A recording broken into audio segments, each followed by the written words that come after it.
Malaquias, capítulo 3, versículo 6. Ué, pastor, já vai falar de dízimo de novo? Não, né, gente? Já falamos ainda há pouco que quando fala-se o livro de Malaquias, tem gente que tem frio na espinha. Vai falar de dízimo, de dinheiro. O texto, realmente, esse que nós vamos ler agora, está dentro dessa parte a respeito sobre dízimos e ofertas, mas não é sobre isso que nós vamos falar, pelo menos nesta noite. Malaquias, capítulo 3, verso 6. Então, o tema do nosso estudo: que Deus maravilhoso. Você pode falar isso comigo? 1, 2 e... que Deus maravilhoso. Vamos falar para sair alto lá na gravação? 1, 2 e... que Deus maravilhoso. Isso, com certeza foi uma bênção, esse feedback para aqueles que estão nos ouvindo pela internet. Malaquias 3,6 diz assim: porque eu, o Senhor, não mudo. Diga graças a Deus. Por isso vós, ó filhos de Jacó, não sois consumidos. Que esta palavra abençoe e fale a cada coração. Vamos pedir ao Pai revelação em nome de Jesus.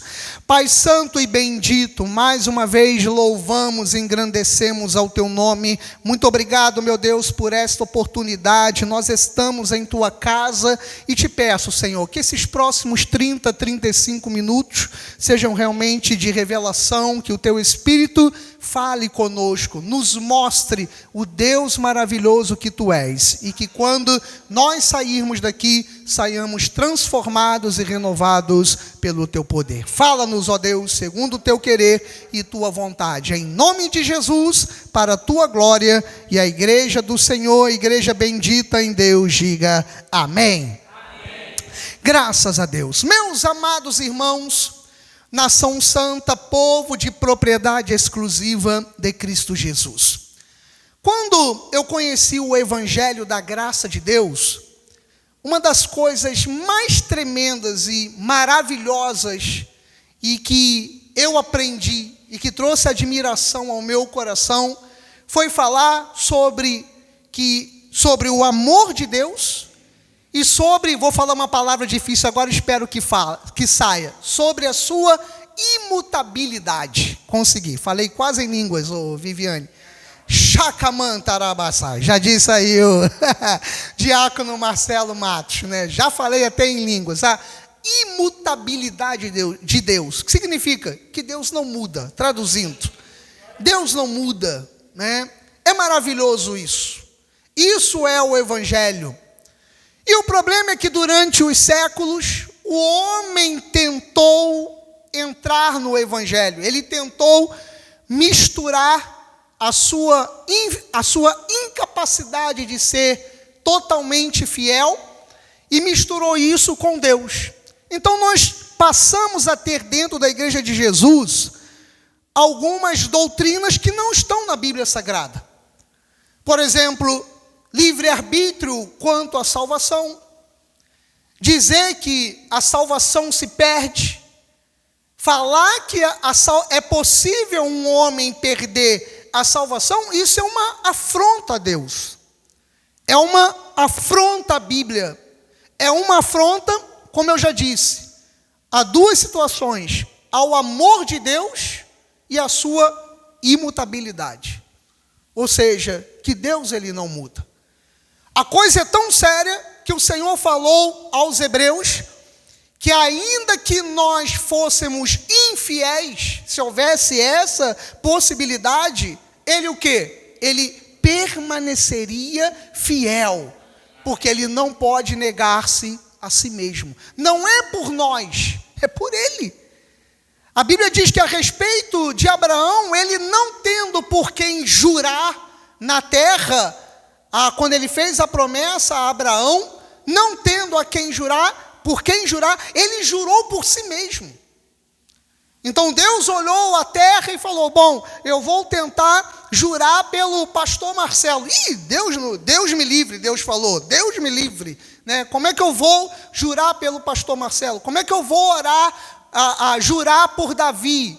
ou seja, outros personagens bíblicos, né? Ele não teve, então ele jurou por ele mesmo. E por que Deus fez isso? Porque o ser humano é falho. O ser humano erra.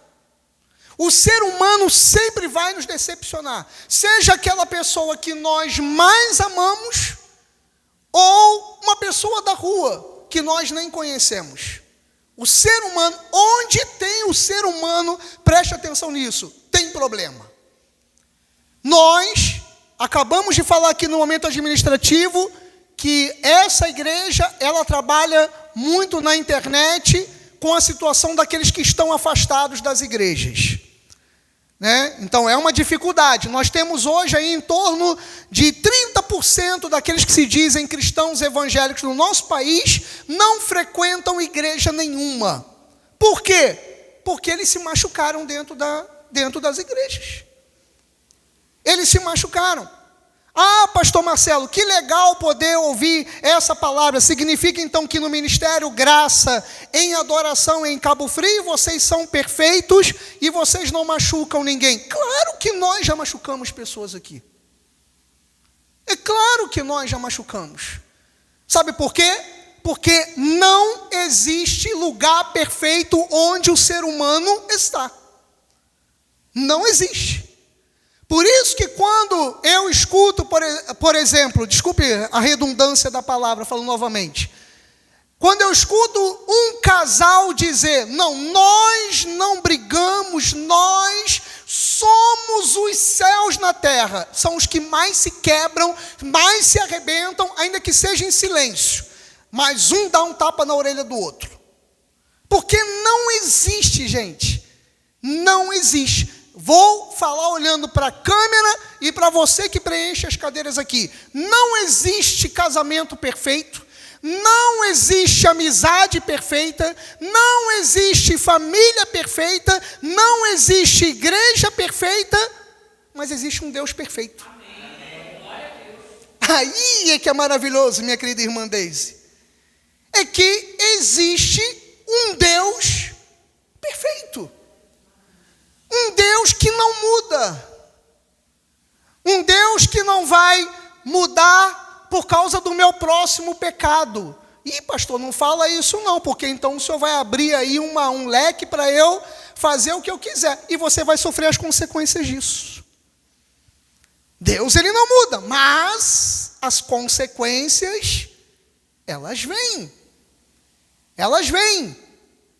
Então, eu gosto de ouvir essas expressões de Deus sobre fidelidade, porque elas nos dão segurança.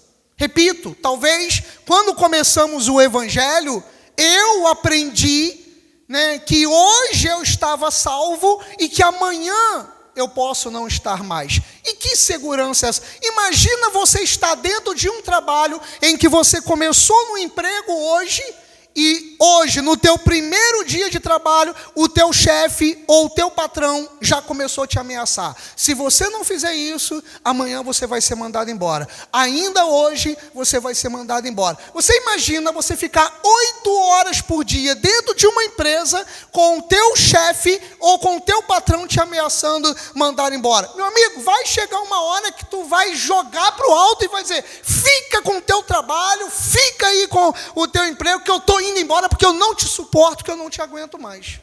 Ou um relacionamento, um casamento. Imagina, você está casado com alguém e toda hora a pessoa, se você não fizer isso, eu vou te largar. Se você não fizer isso, eu vou te largar. Se você não fizer isso, eu vou te largar. Quando eu e a pastora Renata, nós nos casamos, nós falamos isso. Nunca vamos ameaçar um ao outro quanto a isso. Porque no dia em que ela fizer para mim assim, eu vou te largar, eu saio na hora. Porque você não pode, de maneira nenhuma, viver debaixo de uma pressão dessa, debaixo de uma ameaça dessa. Não existe. Isso vira um inferno. E a vida espiritual é a mesma coisa. A nossa relação com Deus é a mesma coisa. E vou dizer uma coisa aqui para vocês. Por isso que Jesus Cristo veio e ele aboliu a lei. Porque imagina você viver 24 horas você tendo 613 mandamentos na tua cabeça, que você não pode fazer isso, você não pode fazer aquilo, você não pode, se você é mulher que está menstruada, chegar no meio do arraial, tocar em alguém, se você fizer... Meu amado, isso era uma loucura. Não tinha como alguém ter paz vivendo debaixo da lei, vivendo ameaça 24 horas. Então Jesus Cristo veio para cumprir a lei. E hoje qual é a lei sobre nós? A lei do amor, a lei dos mandamentos, né? O Senhor falou: amarás o teu Deus sobre todas as coisas e amarás o teu próximo como a ti mesmo. Essa é a maior da lei. Por quê? Porque quando você faz isso, você cumpre os mandamentos de Deus. Então, olhando para o profeta Malaquias, ele disse: eu, o Senhor, não mudo, e por isso vós, ó filhos de Jacó. E o que eu achei interessante? Porque Jacó é o nome da desobediência de Israel. Jacó é Israel. Então, quando você olha aqui esse nome Jacó, você lembra dessa lá do povo de Deus, da terra lá, Israel. E Jacó significa, você lembra, mentiroso, enganador, suplantador. E o que eu achei interessante aqui? É que nesse versículo, Deus não usou o nome Israel. Ele falou exatamente sobre as falhas de Israel. Ele falou, né? Eu, o Senhor, não mudo, e por isso vós, ó filhos de Jacó. Deus é maravilhoso. Ele disse aqui nessa frase: mesmo sendo quem vocês são, eu não mudo a minha fidelidade a vocês. Foi isso que ele disse. Porque ele poderia dizer, Viviane, né? Por isso vós, ó filhos de Israel, porque ele já tinha mudado o nome, não. Mas ele fez questão de dizer: vocês são Jacó. Mas mesmo vocês sendo Jacó, com todos os defeitos que vocês têm, eu continuo amando vocês e sou fiel a vocês. Isso é a Bíblia. É quando, claro que mal comparando, nós temos um amigo, alguém que você considera seu amigo, e que às vezes você diz assim: como é que eu consigo ser amigo dessa pessoa? Eu já me peguei falando isso. Como que eu consigo ser amigo dessa pessoa? Alguém aqui já falou isso? Alguém já pensou isso? Já, né? Como, irmã Deise, como que eu consigo ser amigo dessa pessoa? E eu sou amigo. Eu estou ali ao lado para ajudar, né? Para sendo fiel, mesmo com os defeitos que eu considero que a pessoa possa ter. Então, Deus está dizendo isso. Você mesmo, da forma que você é, da forma como você age, eu continuo sendo seu amigo. E para terminar essa passagem aqui, Deus me deu uma frase interessante, né? Deus não muda em relação a nós, mesmo nas circunstâncias que nós passamos ou vivemos. Deus, Ele não muda. Essa semana a gente estava conversando, a pastora Renata estava tentando trazer uma família de volta aqui para a igreja, e a abençoada falou assim para ela: eu não volto para a igreja, no caso aqui para a nossa, porque eu tenho vergonha de Deus achar que eu estou voltando para a igreja só porque a minha vida está um caos. Gente, olha a que ponto o diabo sopra na cabeça de uma pessoa. Você não vai voltar para a igreja porque você não é digno de estar na igreja. Meu amado, nenhum de nós aqui somos dignos de estarmos na igreja. Alguém aqui se sente digno mesmo de estar na igreja? Nenhum de nós, gente. Olha que fortaleza que a pessoa recebe na sua mente, né? Eu não consigo voltar para a graça e adoração, porque eu me considero uma pessoa que, olha, se eu voltar para a igreja, eu estou voltando para a igreja, Deus, o que Deus vai achar se eu voltar para a igreja é porque a minha vida está um caos. Gente, mas o nosso Deus é especialista em consertar vidas que estão um caos. Ele é o especialista disso, né? Vai ver os encontros de Jesus. Os encontros de Jesus. Abre lá principalmente o livro de Mateus, que é o mais completo nos relatos. Vê os encontros de Jesus com os homens e mulheres, para você ver o caos na vida daquelas pessoas. Porque o nosso Deus é especialista nisso. Por isso que Ele é maravilhoso. Bom, pastor, então eu reconheço a imutabilidade de Deus, reconheço que Deus me ama do jeito que eu sou, né? Ele me quer mesmo assim para mudar a minha vida. E onde que eu posso ver então esse Deus maravilhoso agir? Segundo ponto, Gisele, está em Hebreus capítulo 11, verso 1, versículo que nós amamos. E se você não tem ainda sublinhado na sua Bíblia, você vai sublinhar agora. E se você não tem marcado no seu celular, marca esse versículo aí, para que você tenha ele na sua mente, no seu coração. E o que diz o segundo ponto de um Deus maravilhoso, pastor Marcelo? Diz assim, Hebreus 11, 1. A fé é a certeza. Certeza de quê? De coisas que se esperam. E ele sobe um degrau, a convicção de fatos que não se veem. Esta é a nossa diferença para as demais religiões. E quando você estuda filosofia, as pessoas dizem, todas as religiões são boas. Eu não diria todas, mas a grande maioria das religiões são boas. São boas que eu estou dizendo, não vá mudar o que eu estou falando. Eu disse, são boas. Eu não disse salvam, né? Até porque nenhuma religião salva. Só quem salva é a pessoa de nosso Senhor e Salvador, Jesus Cristo, né? Mas as religiões, na sua grande maioria, elas tornam as pessoas boas. Elas tornam. Você vê, às vezes, em até sacerdotes de determinadas religiões, você quando conversa com eles ou vê uma entrevista deles, você não vê paz. Vê ou não vê paz?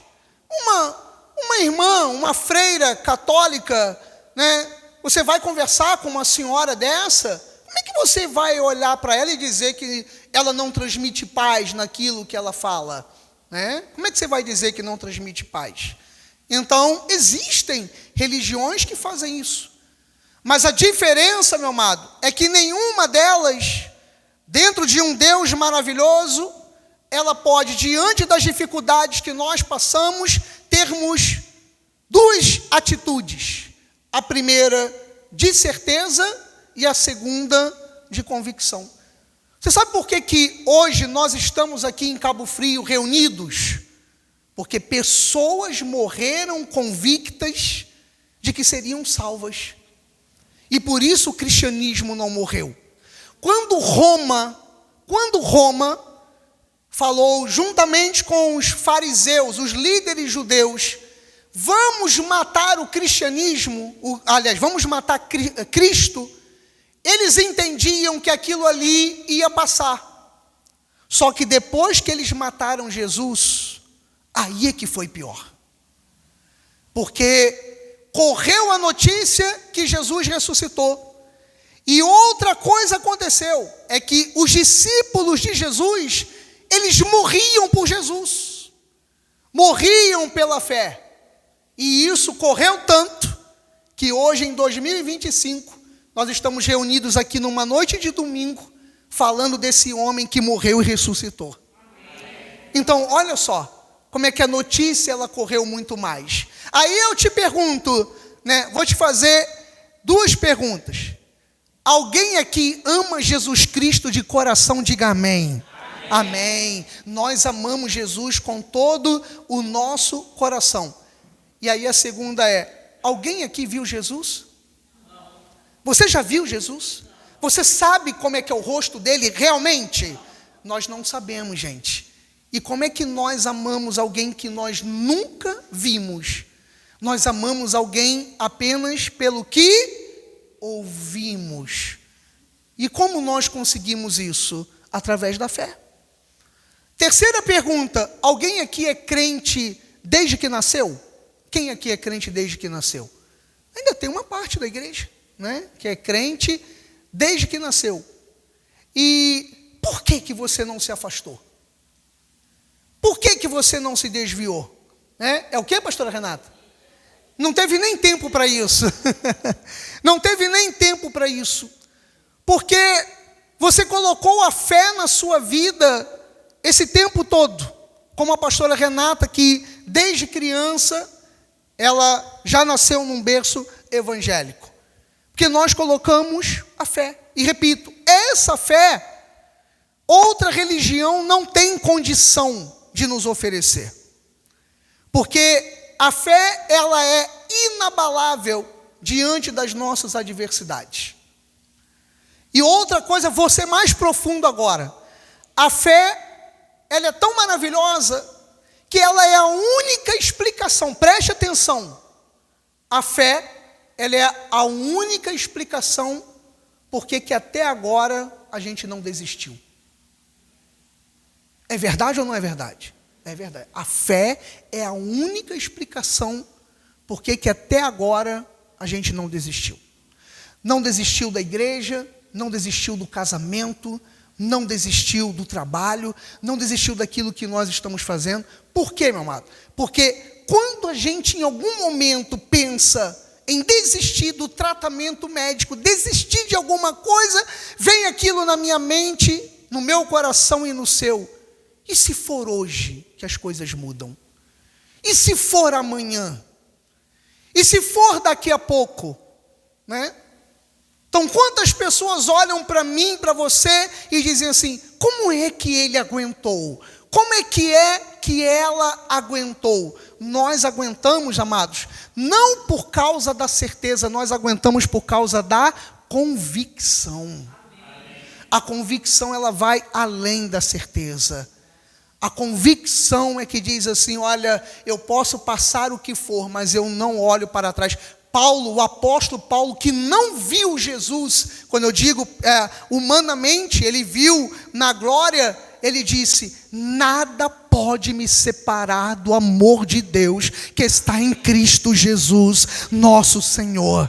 Nós vimos aqui domingo passado, aliás, retrasado, o Senhor dizer: eu sou como uma ovelha levado à morte todo o dia. Versículo 36 é esse. No 37 de Romanos 8, ele diz: em todas estas coisas, porém, nós já somos mais do que vencedores em Cristo Jesus.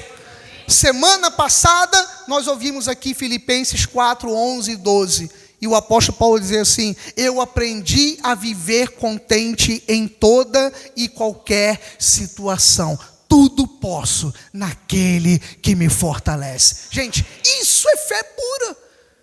Como diz um pregador, é suco de fé, meu amado. Você espreme e sai fé nesse Deus maravilhoso. Então ele disse: a fé é a certeza de algo que eu ainda estou esperando. Eu não sei há quanto tempo você está esperando. Eu tenho coisas que estou esperando há muito tempo, há anos. E de repente você também está aguardando, mas o que não nos deixa mudar é exatamente esta certeza inabalável, de que nós temos um Deus a nosso favor. Pastor, qual é a garantia da palavra de que realmente isso pode mudar? Já que nosso Deus é maravilhoso, olha o que ele falou para nós em Sofonias 3:20. É a penúltima passagem. Ele diz assim: naquele tempo eu vos farei voltar e vos recolherei. Amado, você tem que se agarrar como eu faço. É nessas palavras-chave que a Bíblia nos oferece. No Hebreus 11:1, ele fala sobre certeza e ele fala sobre convicção. Agora em Sofonias, que era um profeta considerado menor, ele vem e diz: naquele tempo eu vos farei voltar e vos recolherei. Certamente. Se você puder também sublinha isso aí na tua Bíblia, porque são palavras que quando você olha, chamam lá a tua atenção. Certamente, farei de vós um nome e um louvor entre todos os povos da terra, quando eu vos mudar a sorte diante dos vossos olhos, diz o Senhor. Quem é que pode fazer isso? Quem é que pode fazer uma oportunidade dessa? Quem é que pode trazer um estrondo do céu como esse? Hoje, eu comentei contigo no momento administrativo, estava em casa, estava tudo normal, sentado ao sofá, vendo um culto na televisão, ao lado minha cachorrinha deitada aqui, de repente veio um assovio do céu, um ronco, saí correndo, abri a porta da sala, cheguei lá no meu quintal, olhei para o alto, eu vi um caça da marinha fazendo uma manobra evasiva, ele veio de lado assim, gritou o motor e foi novamente. Me arrepiei todinho, olhando para o céu, falei, era isso que eu queria estar fazendo agora. Né? Ele fez aquela manobra, aquele caça velhinho, ele veio, né? Para você que está com certa idade, que diz que não consegue fazer nada, tinha que ver o que esse caça velhinho fez hoje. Né? Então ele foi lá, ele fez aquela manobra, veio um assovio primeiro, o deslocamento do ar, e daqui a pouco ele parou no alto de lado assim, e foi. E eu olhando para o céu, e eu falei, gente, imagina a volta de Jesus, o espetáculo que vai ser, meu amado. Imagina a volta de Jesus, o espetáculo que vai ser, né? Então uma máquina humana fez aquele assovio, fez aquele barulho no céu. Meu amado, Deus está falando que não vai ser um caça que vai fazer o barulho, vai ser um milagre de Deus que vai fazer um barulho na sua vida. Vai fazer um barulho na sua vida. Então não se assuste com esse barulho, porque vai ser aí que o Senhor vai mudar a nossa sorte diante dos nossos olhos. Só Ele pode fazer isso. Só Ele. E essa mudança de sorte vem numa conversa, vem quando alguém lembra do nosso nome, quando alguém lembra, eu conheço fulano, eu conheço cicrano, eu conheço essa pessoa que pode ficar com essa vaga, eu conheço essa pessoa que é íntegra, que é digna, que é reta. Nós vemos isso na Bíblia. Nós vemos a história de José, nós vemos a Davi, nós vemos quantas histórias. Estava lá esquecido e de repente num dia, que eu não sei qual, Deus mudou a sorte deles. E Deus vai mudar a minha sorte e a tua sorte. Deus vai lembrar de nós, gente. Ele vai lembrar de nós, Josimar. Ele vai lembrar de nós. Quando Ele mudar a nossa sorte diante dos nossos olhos. Para quê, pastor? Para que a glória seja dEle. A glória seja dEle. Então é assim que Ele transforma situações no seu de repente. E eu termino com o Salmo 3. Salmo 3, do versículo 1 ao verso 4, olha só a oração de Davi para um Deus maravilhoso. Salmo 3, verso 1, ele orou assim, Senhor, como tem crescido o número dos meus adversários. Será que você está dizendo essa mesma coisa? Senhor, como tem crescido o número dos meus problemas? Como tem crescido o número das minhas dores? Pastor, são dores da alma, dores nos sentimentos, dores no coração. O salmista, ele disse a mesma coisa que às vezes eu e você falamos. Como tem crescido? Ele traduzindo aqui para o crente carioca. Quanto mais eu rezo, mais eu oro, mais o quê? Tá vendo como você está falando isso, né? Quanto mais eu rezo, mais eu oro, mais o quê? A assombração me aparece. Traduzindo, foi isso que o salmista disse, gente. A oração do carioca, né? A reza do carioca. Senhor, como tem crescido o número dos meus adversários. São numerosos aqueles que se levantam contra mim. E eu diria, não apenas numerosos, aos nossos olhos, parecem muito mais fortes, né? Parecem muito mais fortes. E que às vezes vêm para nos balançar mesmo. Versículo 2, ele diz, são muitos os que dizem de mim. E aí eu paro nesse versículo, porque diz assim, olha o que falam a meu respeito e a teu respeito talvez. Tadinho dele, tadinha dela, né? Olha o que está passando. Não há em Deus salvação para ele ou salvação para ela. Não há em Deus. Gente, olha só. E ontem, quando eu estava fazendo essa mensagem, o Senhor, Ele falou mais uma vez ao meu coração, como acho que da última vez que eu preguei esse salmo, que já faz muito tempo, né? O problema não é aquilo que acreditam a teu respeito, preste atenção. Não é aquilo que falam a teu respeito, ou a sentença que lançaram sobre você. Porque tem pessoas que olham para nós e elas já sentenciaram aquilo que elas acham.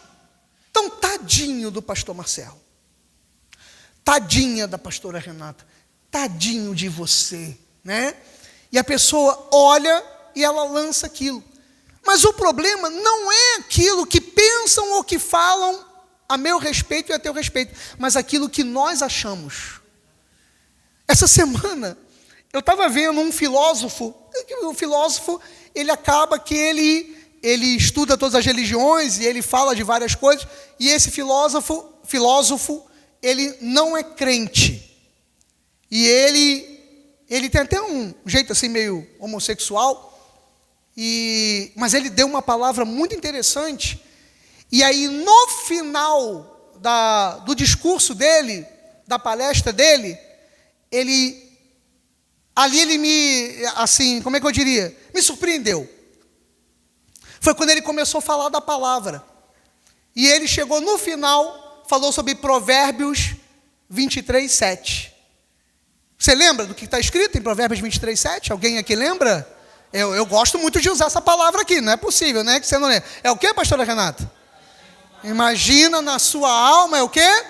Assim ele é. Gente, ele terminou a palestra dele, eu diria assim, que ele fez uma pregação em cima de Provérbios 23, 7. E ele usou a palavra, ele falou, Provérbios 23, 7, diz, como tu imagina na tua alma, assim é. Durante 6 ou 7 minutos, ele palestrou em cima disso. Gente, foi uma das maiores, que eu diria assim, pregações que eu vi um professor de filosofia, sociologia, e ele, não sendo crente, e ele falou isso, eu não sou crente, mas eu creio no Deus que cria todas as coisas, aí ele levou para aquele lado, mas não é crente. E ele falou isso, ele falou, olha, a sua vida vai ser dirigida não por aquilo que pensam a teu respeito ou que falam de você, a sua vida vai ser dirigida por você, por aquilo que você pensa e por aquilo que você fala de si mesmo. Então, meu amado, eu tenho uma boa notícia ou uma má notícia, né?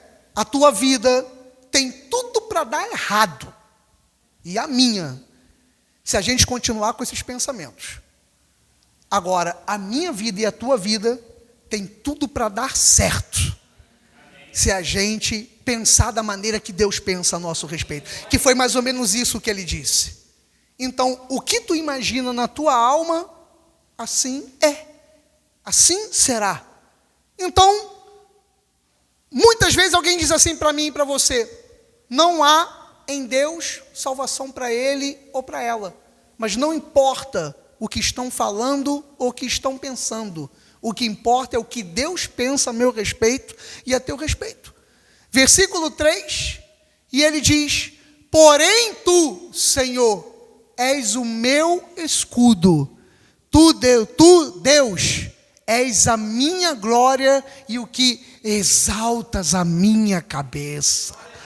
Ou seja, os meus pensamentos têm que estar em linha com os pensamentos de Deus. A minha cabeça tem que ser a cabeça de Deus. E o versículo 4, e a gente termina.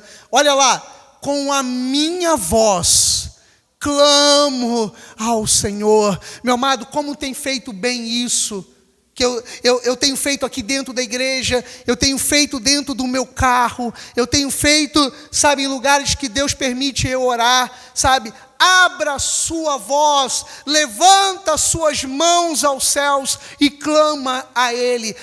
E outra coisa que tem sido muito bom para mim, que eu creio que de repente vai ser muito bom para você, né? Eu ouvi uma pregação interessante sobre isso, Gisele, sobre orar sem cessar. Você tem que ter durante o dia seu período de oração com Deus, mas em alguns momentos, seja no seu trabalho, seja na sua casa, seja quando você está regando o jardim, seja quando você estiver cozinhando, você estiver varrendo o quintal como eu varro, em algum momento você está lá e você fala alguma coisa com Deus. E você fala, Senhor, eu estou aqui. Olha para um lado, olha para o outro. Senhor, eu estou aqui. Ó Deus, em nome de Jesus. Pai, nesse momento o meu coração se eleva a Ti. Coloca a Tua atenção para mim. Senhor, lembra do meu pedido, mas também lembra do meu louvor a Ti. Eu te agradeço em nome de Jesus, amém. Começa a fazer várias vezes por dia isso. Começa a fazer orações de 30 segundos, de 40 segundos. Estou dizendo, não abre mão do seu período de oração, mas durante o dia, faça isso aqui algumas vezes. Com a minha voz, eu clamo ao Senhor. O que vai acontecer, pastor Marcelo? Do seu santo monte, Ele vai me responder. O Senhor, Ele vai te responder. Ele é aquele que exalta a nossa cabeça. Ele é a glória da nossa cabeça. Ele é aquele que nos levanta, meu amado. Então, nessa noite, saia daqui para triunfar. Não com uma palavra humana, não com programação neurolinguística, não por positividade, mas porque nós temos um Deus a nosso favor. Nós temos um Deus que é por nós. E como diz a palavra, se Deus é por nós, o quê? Se Deus é por nós, nada nem ninguém maior é aquele que nos fez a promessa. Assim seja, assim disse o Senhor. Louve a Ele com alegria. Nosso Deus é fiel. Aleluia.